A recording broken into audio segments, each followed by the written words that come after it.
हरे कृष्णा राधे राधे। आप सभी भक्तों का हमारे चैनल दिव्य कथा में बहुत बहुत स्वागत है। आप सभी भक्तों को पद्मिनी एकादशी की हार्दिक शुभकामनाएं।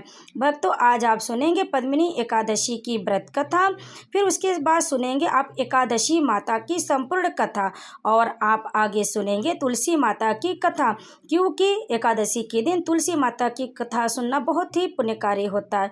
घर में सुख समृद्धि बनी रहती, अन्न धन की प्राप्ति होती, इसीलिए आप तुलसी माता का भी कथा का श्रवण करें।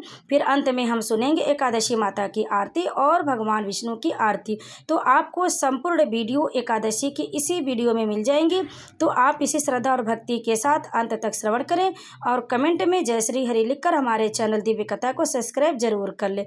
तो आइए भक्तों, सबसे पहले हम सुनेंगे पद्मिनी एकादशी की व्रत कथा। तो प्रेम से बोलिए भगवान विष्णु की जय, माता लक्ष्मी की जय, एकादशी माता की जय, तुलसी माता की जय। धर्मराज युधिष्ठिर बोले कि हे भगवान, अब आप अधिक मास की शुक्ल पक्ष की एकादशी के बारे में बतलाइए। इस एकादशी का नाम क्या है तथा इसके व्रत की विधि क्या है, सो विधि पूर्वक कहिए।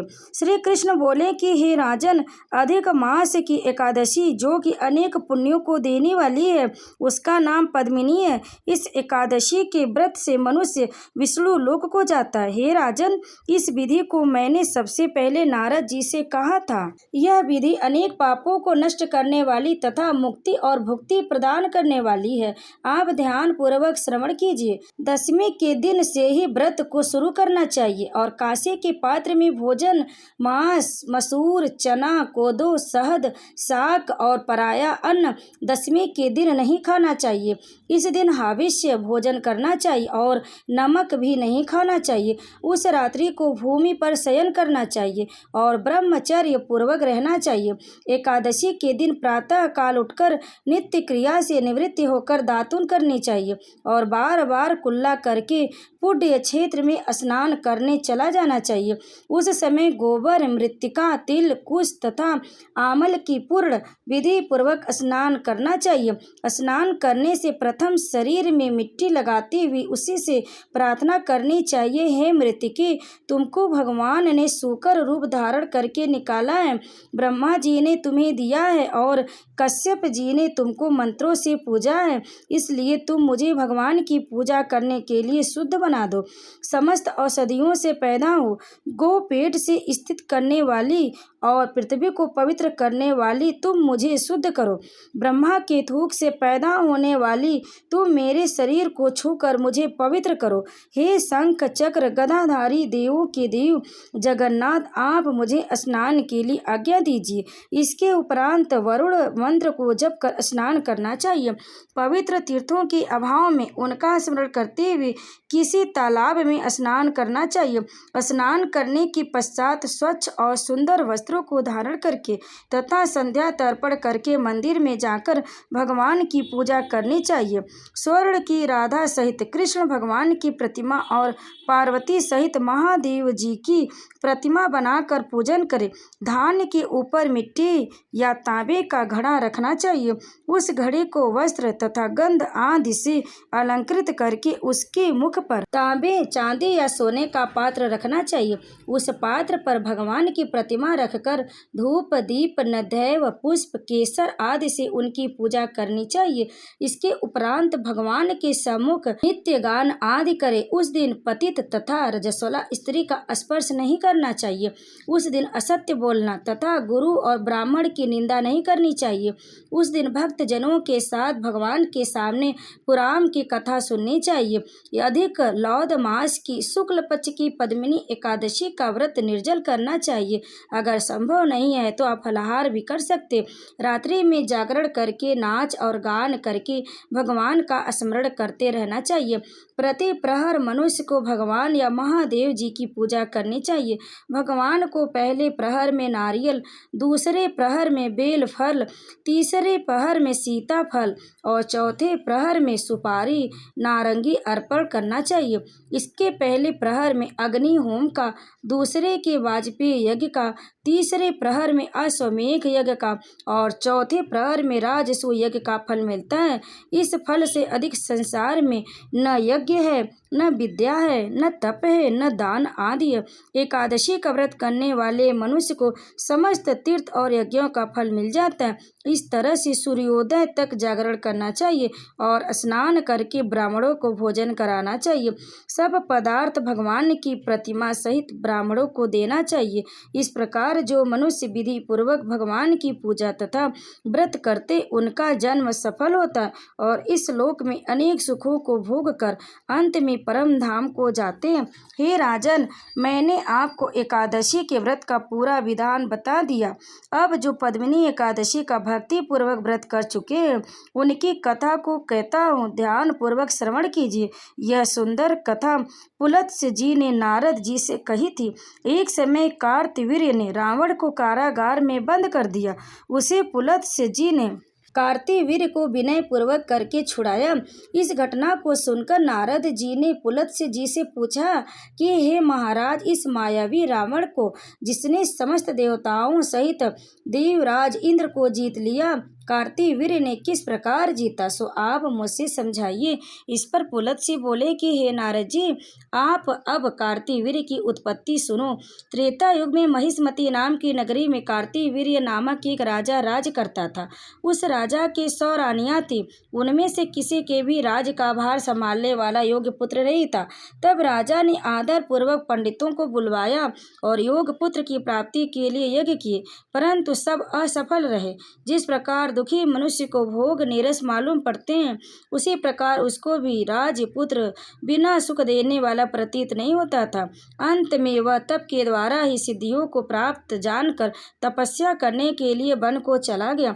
उसकी स्त्री हरिश्चंद्र की पुत्री प्रमदा वस्त्र अलंकारों को त्याग कर अपने पति के साथ गंधमादन पर्वत पर चली गई। उस स्थान पर इन लोगों ने 10 सहस्र वर्ष तक तपस्या की, परंतु सिद्धि प्राप्त न हो सकी। राजा के शरीर में केवल हड्डियां ही रह गई।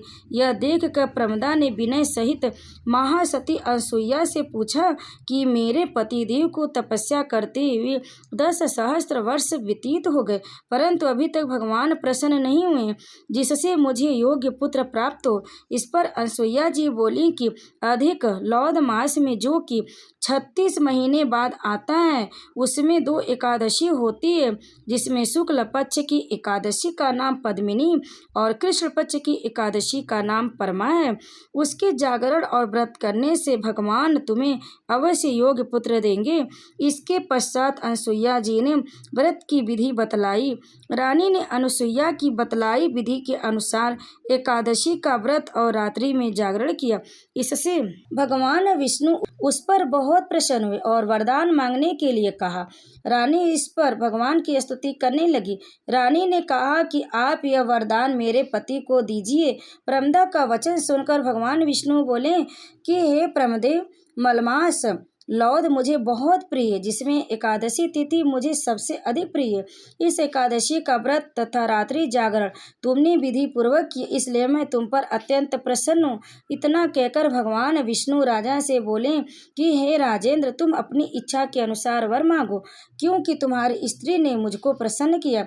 भगवान की सुंदर वाणी सुनकर राजा बोला कि हे भगवान, आप मुझे सबसे श्रेष्ठ, सबके द्वारा पूजित तथा आपके अतिरिक्त देव दानों मनुष्य आदि से अजय उत्तम पुत्र दीजिए। भगवान उससे तथास्तु कहकर अंतर्ध्यान हो गए। वे दोनों अपने राज्य को वापस आ गए। उन्हीं के यहाँ कार्तवीर्य उत्पन्न हुए थे। वह भगवान के अतिरिक्त सबसे अजय थे। इन्होंने रावण को जीत लिया था। यह सब पद्मिनी के व्रत का प्रभाव था। इतना कहकर पुलत्स्य जी वहां से चले गए। भगवान श्री कृष्ण बोले कि हे धर्मराज, यह मैंने अधिक लौद मास की शुक्ल पक्ष की एकादशी का व्रत कहा है। जो मनुष्य इस व्रत को करता है वह विष्णु लोक को जाता है। भगवान का वचन सुनकर युधिष्ठिर ने भी अपने कुटुंब सहित इस व्रत को किया। सूत जी बोले कि हे ब्राह्मणों, जो आपने पूछा था सो मैंने सब कह दिया। अब आप क्या सुनना चाहते हैं? जो मनुष्य इसकी कथा को सुनेंगे वे स्वर्ग लोक को जाएंगे। तो प्रेम से बोलिए भगवान विष्णु की जय। भक्तों, अब आइए सुनते हैं एकादशी माता की कथा। युधिष्ठिर ने पूछा, पुण्यमयी एकादशी तिथि कैसे उत्पन्न हुई? इस संसार में क्यों पवित्र मानी गई है? मार्गशीर्ष के कृष्ण पक्ष की एकादशी के बारे में कृपा करके बताइए। श्री भगवान बोले, प्राचीन समय की बात है। सत्ययुग में मुर नामक दानव रहता था। वह बड़ा ही अद्भुत, अत्यंत रौद्र था। उसने इंद्र को भी जीत लिया था। संपूर्ण देवता उसे परास्त होकर स्वर्ग से निकाले जा चुके थे और शंकित तथा भयभीत होकर पृथ्वी पर विचरा करते थे। एक दिन सब देवता महादेव जी के पास गए। बोले, हे कैलाशपति, मूर दैत्य से भयभीत होकर सब देवता मृत्युलोक में फिर रहे हैं। तब भगवान शिव ने कहा, हे देवताओं, तीनों लोकों के स्वामी, भक्तों के दुखों का नाश करने वाले भगवान विष्णु की शरण में जाओ। भगवान श्री कृष्ण कहते हैं, युधिष्ठिर, महादेव जी की बात सुनकर परम बुद्धिमान देवराज इंद्र संपूर्ण देवताओं के साथ वहां गए। भगवान श्री हरि क्षीर सागर के जल में सो रहे थे। इंद्र ने हाथ जोड़कर स्तुति आरंभ की।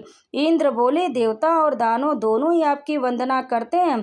पुंडरीकाक्ष, संपूर्ण देवता मुर नामक दानों से भयभीत होकर आपकी शरण में आए हैं। इंद्र की बात सुनकर भगवान विष्णु बोले, देवराज, जिसने सब देवताओं को जीत लिया है उसका नाम क्या है? उसमें कितना बल है और किसके आश्रय में है तथा उसका स्थान का, यह सब मुझसे कहो। यह सुनकर इंद्र बोले, भगवान, पूर्व काल में ब्रह्मा जी के वंश में ताल जड़ू नामक एक महान असुर उत्पन्न हुआ था जो बहुत भयंकर था। उसका पुत्र मूरदानों के नाम से विख्यात हुआ। चंद्रावती नाम से प्रसिद्ध एक नगरी है, उसी में स्थान बनाकर वह निवास करता है। इसकी वजह से सभी देवता स्वर्ग से निकाले जा चुके हैं। इंद्र ने बताया कि उसने किसी और इंद्र को स्वर्ग के सिंहासन पर बैठाया है। अग्नि, चंद्रमा, सूर्य, वायु तथा वरुण भी उसने दूसरे ही बनाए हैं। देवताओं को तो उसने हर जगह से वर्जित कर दिया। इंद्र का कथन सुनकर भगवान जनार्दन को बड़ा क्रोध हुआ। यह वचन सुनकर भगवान ने कहा, देवताओं, मैं शीघ्र उसका संहार करूंगा। तुम चंद्रावती नगरी जाओ। श्री विष्णु ने अपने दिव्य बाणों से सामने आए दानवों को मारना शुरू किया। श्री विष्णु ने दैत्य सेना पर चक्र का प्रहार किया। उससे छिन्न भिन्न होकर सैकड़ों योद्धा काल के मुख में चले गए। केवल मुर बचा रहा। अब वह भगवान के साथ युद्ध करता रहा। भगवान जो भी तीक्ष्ण बाण चलाते वह उसके लिए पुष्प सिद्ध होता था। उसका शरीर छिन्न छिन्न हो गया, लेकिन वह लगातार युद्ध करता रहा। दोनों के बीच मल्ल युद्ध भी हुआ। 10,000 वर्ष तक उनका युद्ध चलता रहा, लेकिन मुर नहीं आ रहा। थक कर भगवान बद्रिका आश्रम चले गए। वहाँ हेमवती नामक सुंदर गुफा थी। उसमें विश्राम करने के लिए भगवान उसके अंदर प्रवेश कर गए। यह गुफा 12 योजन लंबी थी और उसका एक ही द्वार था। विष्णु भगवान वहाँ योग निद्रा की गोद में सो गए। उस गुफा में एक ही दरवाजा था। दानव मुर भगवान को मार डालना चाहता था, इसलिए उसने भी उसी गुफा में प्रवेश किया। वहां भगवान को सोते देख उसे बड़ा हर्ष हुआ। उसने भगवान को मारना चाहा, लेकिन तभी भगवान के शरीर से कांतिमय रूप वाली देवी प्रकट हुई, जो दिव्य अस्त्र शस्त्रों से युक्त थी। देवी ने राक्षस मुर को ललकारा, युद्ध किया और उसे तत्काल मौत के घाट उतार दिया। जब हरि युग निद्रा की गोद से उठे तो सब बातों को जानकर उस देवी से कहा कि आपका जन्म एकादशी के दिन हुआ है। कन्या बोली, स्वामी, आपके ही प्रसाद से मैंने इस महादैत्य का वध किया है। श्री भगवान ने कहा, कल्याणी, तुम्हारे इस कर्म से तीनों लोकों के मुनि और देवता आनंदित हुए, अतः मुझसे कोई वर मांगो। देव दुर्लभ होने पर भी वह वर मैं तुम्हें दूंगा, इसमें तनिक भी संदेह नहीं है। वह कन्या साक्षात एकादशी थी।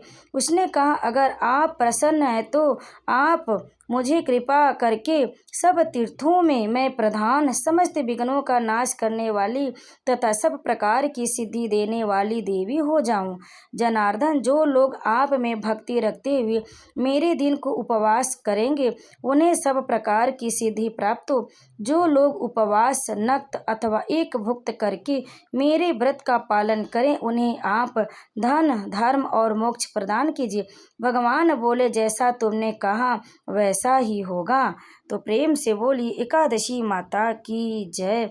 भक्तों अब आइए सुनते हैं तुलसी माता की कथा। तुलसी से जुड़ी एक कथा बहुत प्रचलित है। श्रीमद् देवी भागवत पुराण में इनके अवतरण की दिव्य लीला कथा बताई गई है। एक बार शिव ने अपने तेज को समुद्र में फेंक दिया था। उससे एक महातेजस्वी बालक ने जन्म लिया। यह बालक आगे चलकर जालंधर के नाम से पराक्रमी दैत्य राजा बना। इसकी राजधानी का नाम जालंधर नगरी था।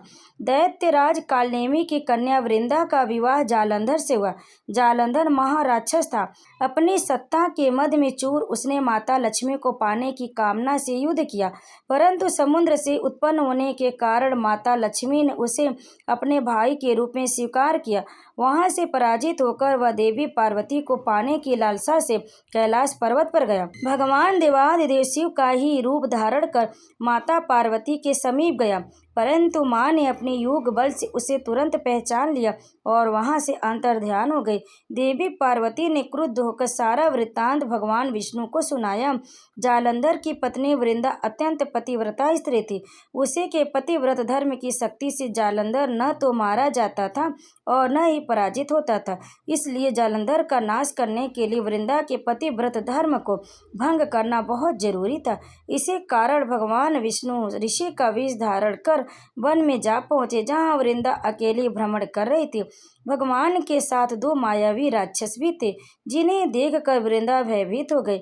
ऋषि ने वृंदा के सामने पल में दोनों को भस्म कर दिया।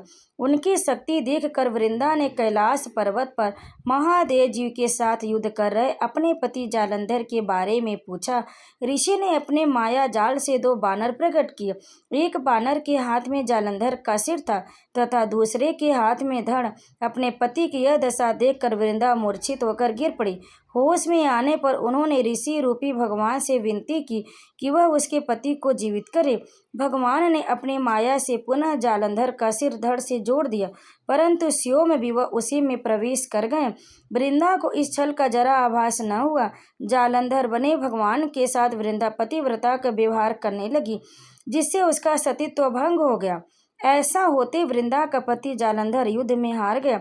इस सारी लीला का जब वृंदा को पता चला तो उसने क्रुद्ध होकर भगवान विष्णु को शिला होने का श्राप दिया तथा स्वयं सती हो गई। जहाँ वृंदा भस्म हुई वहाँ तुलसी का पौधा होगा। भगवान विष्णु ने वृंदा से कहा, हे वृंदा, तुम अपने सतीत्व के कारण मुझे लक्ष्मी से भी अधिक प्रिय हो गई हो। अब तुम तुलसी के रूप में सदा मेरे साथ रहोगी। जो मनुष्य भी मेरे शालिग्राम रूप के साथ तुलसी का विवाह करेगा, उसे इस लोक और परलोक में विपुल यश प्राप्त होगा।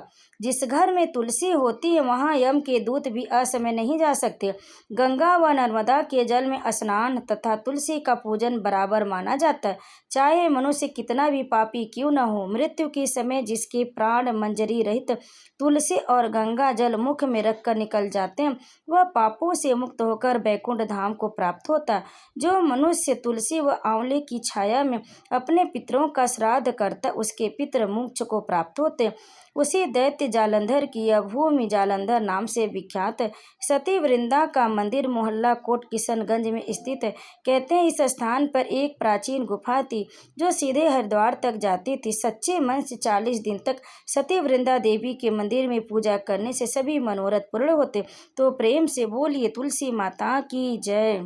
अब आइए सुनते तुलसी माता की दूसरी कहानी।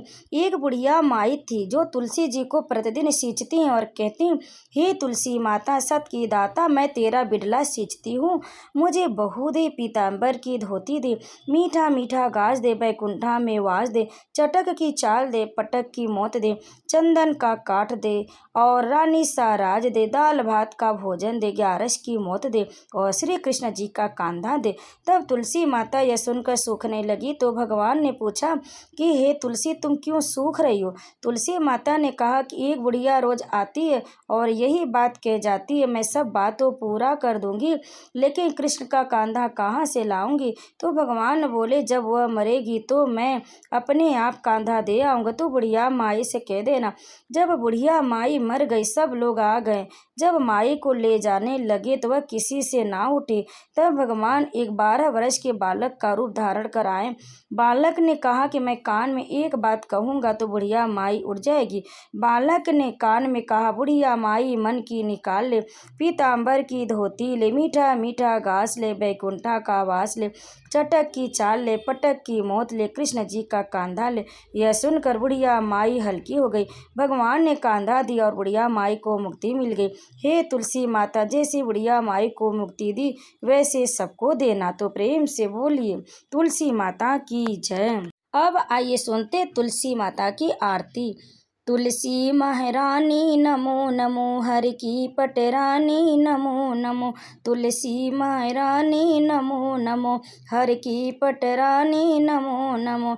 धन तुलसी पूर्ण तप कीनो, शालिग्राम बनी पटरानी। जाके पत्र मंजरी कोमल, श्रीपति कमल चरण लपटानी। तुलसी महारानी नमो नमो, हर की पटरानी नमो नमो। धूप दीप नदैव आरती, पुष्पन की वर्षा बरसानी। 56 भोग 3600 व्यंजन, बिन तुलसी हरि एक न मानी। तुलसी महारानी नमो नमो, हर की पटरानी नमो नमो। तुलसी महारानी नमो नमो, हर की पटरानी नमो नमो। सभी सखी मैया तेरो यश गावे, भक्ति दान दीजे महारानी। तुलसी रानी नमो नमो, नमो नमो तुलसी महारानी। तुलसी महारानी नमो नमो, तुलसी महारानी नमो नमो। हर की पटरानी नमो नमो, हर की पटरानी नमो नमो। अब आइए सुनते हैं एकादशी माता की आरती। उसके बाद हम सुनेंगे भगवान विष्णु की आरती। ओम जय एकादशी माता, मैया जय एकादशी माता। विष्णु पूजा व्रत को धारण कर, शक्ति मुक्ति पाता। ओम जय एकादशी माता, तेरे नाम गिनाऊं देवी, भक्ति प्रदान करनी। गण गौरव की देनी माता, शास्त्रों में वरनी। ओम जय एकादशी माता, मार्गशीर्ष के कृष्ण पक्ष की उत्पन्ना विश्वतारिणी। जन्मी शुक्ल पक्ष में हुई मोक्षदा, मुक्तिदाता बन आई। ओम जय एकादशी माता, पौष के कृष्ण पक्ष की सफला नामक है। शुक्ल पक्ष में होय पुत्र दा, आनंद अधिक रहे। ओम जय एकादशी माता, नाम षष्ठीला माघ मास में कृष्ण पक्ष आवे। शुक्ल पक्ष में जया कहावे, विजय सदा पावे। ओम जय एकादशी माता, विजया फागुन कृष्ण पक्ष में शुक्लायाम लकी। पाप मोचनी कृष्ण पक्ष में चैत्र महाबली की। ओम जय एकादशी माता, चैत्र शुक्ल में नाम कामदा, धन देने वाली। नाम वर्तुनी कृष्ण पक्ष में बैसाख माह वाली। ओम जय एकादशी माता, शुक्ल पक्ष में होय मोहिनी। अपरा ज्येष्ठ कृष्ण पक्षी, नाम निर्जला सब सुख करनी। शुक्ल पक्ष रखी। ओम जय एकादशी माता, योगिनी नाम आषाढ़ में जानो, कृष्ण पक्ष करनी, देवसैनी नाम कहायो, शुक्ल पक्ष धरनी। ओम जय एकादशी माता, कामिका श्रावण मास में आवे, कृष्ण पक्ष कहिए, श्रावण शुक्ला होय पवित्र, आनंद से रहिए।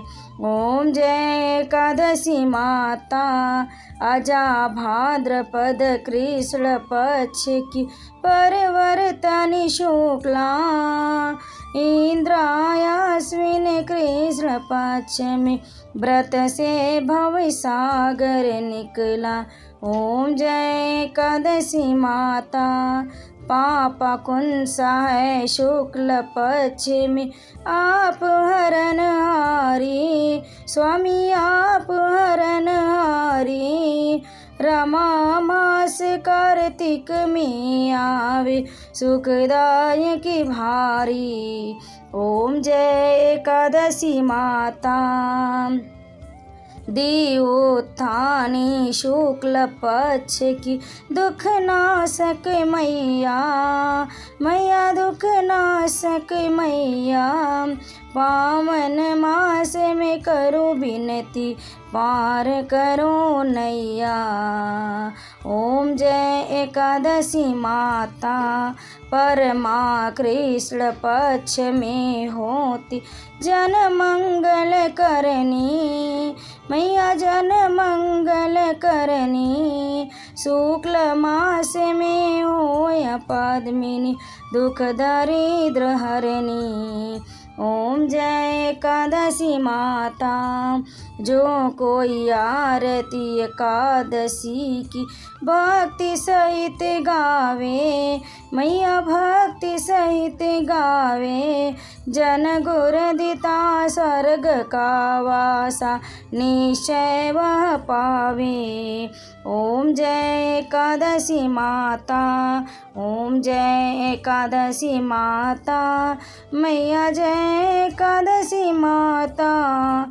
विष्णु पूजा व्रत को धारण कर, शक्ति मुक्ति पाता। ओम जय एकादशी माता, ओम जय एकादशी माता। अब सुनिए भगवान विष्णु की आरती। ओम जय जगदीश हरे, स्वामी जय जगदीश हरे। भक्त जनों के संकट, दास जनों के संकट, क्षण में दूर करे।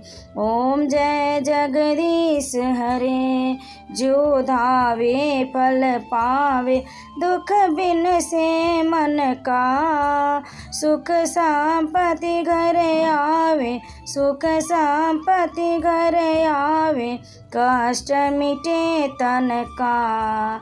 ओम जय जगदीश हरे, मात पिता तुम मेरे, शरण गऊँ किसकी, स्वामी शरण गऊँ किसकी।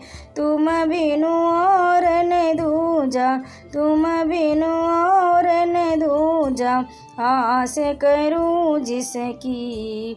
ओम जय जगदीश हरे, तुम पूरन परमात्मा, तुम अंतर्यामी, स्वामी तुम अंतर्यामी। पार ब्रह्म परमेश्वर, पार ब्रह्म परमेश्वर, तुम सबके स्वामी। ओम जय जगदीश हरे, तुम करुणा के सागर, तुम पालन करता, स्वामी तुम पालन करता। मैं मूर्ख खल कामी, मैं मूर्ख खल कामी, कृपा करो भरता। ओम जय जगदीश हरे, तुम हो एक अगोचर सबके प्राणपति स्वामी सबके प्राणपति। किस विध मिलूं दया में, किस विध मिलूं दया में, तुमको मैं कुमति। ओम जय जगदीश हरे दीन बंधु दुख हरता, तुम ठाकुर मेरे स्वामी तुम ठाकुर मेरे। अपने हाथ उठाओ, अपने हाथ उठाओ, द्वार पड़ा तेरे। ओम जय जगदीश हरे विषय विकार मिटाओ, पाप हरो देवा स्वामी पाप हरो देवा। श्रद्धा भक्ति बढ़ाओ संतन की सेवा। ओम जय जगदीश हरे तन मन धन और संपत्ति सब कुछ है तेरा स्वामी सब कुछ है तेरा। तेरा तुझको अर्पण क्या लागे मेरा। ओम जय जगदीश हरे श्री जगदीश्वर जी की आरती जो कोई नर गावे स्वामी जो कोई नर गावे। कहता शिवानंद स्वामी कहता शिवानंद स्वामी मनवांछित फल पावे। ओम जय जगदीश हरे ओम जय जगदीश हरे ओम जय जगदीश हरे मैया जय जगदीश हरे। भक्त जनों के संकट दास जनों के संकट क्षण में दूर करे। ओम जय जगदीश हरे ओम जय जगदीश हरे ओम जय जगदीश हरे। प्रेम से बोलिए भगवान विष्णु की जय, माता लक्ष्मी की जय। भक्तों, कथा को अंत तक श्रवण करने के लिए आप सभी भक्तों का बहुत बहुत धन्यवाद। अगर आपको हमारी वीडियो उपयोगी लगी और वीडियो अच्छी लगी तो लाइक ज़रूर कर लें और हमारे चैनल दिव्य कथा को सब्सक्राइब जरूर कर ले, क्योंकि भक्त आपको हमारे चैनल पर व्रत कथा की संपूर्ण वीडियो एक ही वीडियो में मिल जाएंगी। सभी कहानियाँ एक ही वीडियो में मिलेंगी, तो इसके लिए आपको हमारे चैनल को सब्सक्राइब जरूर करना पड़ेगा, जिससे आपको संपूर्ण कथाएं एक ही वीडियो में प्राप्त हो सके। और इस कथा को अंत तक श्रवण करने के लिए आप सभी भक्तों का बहुत बहुत धन्यवाद। आप सभी भक्तों को पद्मिनी एकादशी की हार्दिक शुभकामनाएं। जय श्री कृष्ण। राधे राधे।